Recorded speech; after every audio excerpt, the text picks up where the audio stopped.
From the manufacturer of such high-spec ships as the Fer-de-Lance and the Mamba, we have this ship. This is the hauler, and it's designed to haul things. It's not much to look at. There's no striking default red paintwork out of the factory, nor are there huge engines that take up most of the ship. I wouldn't go as far as to call it ugly, but I think when the designers put pen to paper, there must have been some sort of festival of the unexceptional on. It's not particularly good looking or bad looking, it just exists. For a ship of this class though, there's a surprisingly high number of paint jobs available which can relieve some of the blandness. Credit where it's due though, Zorgon Peterson did go with a centerline pilot seat, so I'll give them points for correct seat placement. I'll take away some points though for a single hard point. As far as the rest of the interior goes, aside from the centerline pilot seat, it's very much 50 shades of beige inside. It's surprisingly roomy, but not very deep. There is plenty of headroom though. There's no loose cables either, which is a nice surprise given who ultimately owns Zorgon Peterson. Visibility is mixed. It's not too bad if you're looking forward, although there's limited visibility when you need to look around. It's a fair argument to say that with the hauler there's absolutely no need for guns in a lot of cases. It can be outfitted to outrun most pirates. But you can clearly see that it was originally designed with 2 hardpoint slots in mind. But instead they only fitted the wiring harnesses and mounting points for a single hardpoint. Maybe the other one was earmarked to be delivered on Tuesday. We'll never know. Speaking of pirates though, I think it's fair to say that if you are caught in a corner, that this ship is only designed to fight if you are in a position where you have absolutely nowhere to run, and that the recommended tactic is to release a few pot shots before ramming the enemy, or trying to get close to them, initiating a self-destruct and hoping your explosion takes your foe with you. Spoiler alert, it doesn't. Base shield strength is only better than the base shield on the Sidewinder, and the armour hardness is right at the bottom of the table alongside the Sidewinder. Interestingly though, base armour strength isn't at the bottom of the table. It's better than the Viper 3, the Imperial Courier and Adder, among other ships. When I was shooting the Sidewinder review, I tried to destroy a stock hauler by yeeting it into a landing pad under full boost, and it took more than one attempt, and I'm pretty sure this is the reason why. There's also a cult of mavericks who take the hauler out for a spot of Thargoid murdering, presumably because of the challenge involved in using such a small ship with its DPS this low.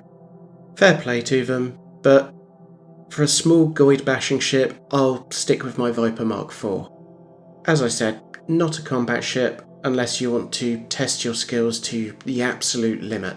Cargo running is doable. It would be a surprise if it wasn't due to the name of the ship, but I'd say rare goods are the recommended commodity due to the size of your hold.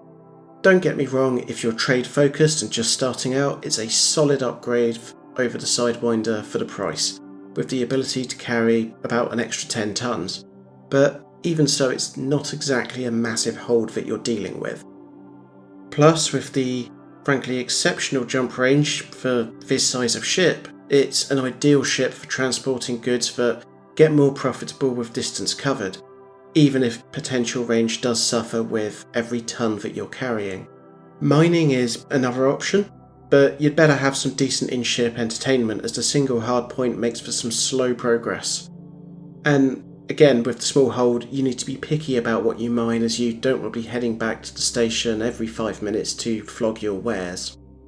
As for exploration, did I mention that the potential jump range on the hauler is exceptional? With a stripped back loadout and engineering, over 50 light years per jump is easily doable, which means it gives you pretty much enough range to get anywhere you need to in the galaxy. There are drawbacks. Even adding a basic shield and SRV bay can have a dramatically detrimental effect on your maximum range. And also, with a size 3 fuel scoop being the maximum, you might be waiting a few minutes to top up the tank when needed. But that's not really something I found to be an issue, since personally I use that time to FSS scan a new system, but it is something to bear in mind.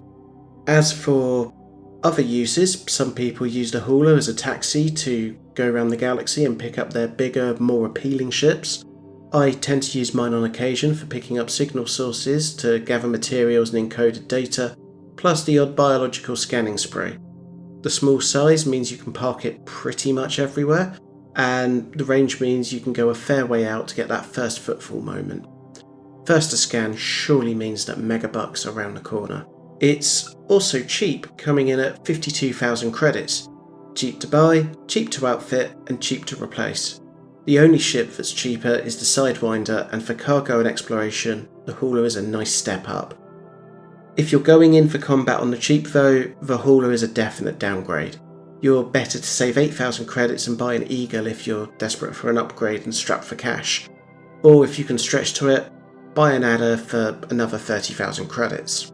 And that's the issue with the hauler. The adder only costs a small premium in the grand scheme of things, and not only is it better for combat, but it's better for trading due to an additional size 2 internal compartment, and it's better for mining as it has a medium hardpoint and an additional small hardpoint. And whilst its potential range is lower than the hauler, it still has a respectable range. I'd argue that despite the blandness, the hauler does look better than the adder, both inside and out, but that's like saying that sitting in a traffic jam is better than watching paint dry.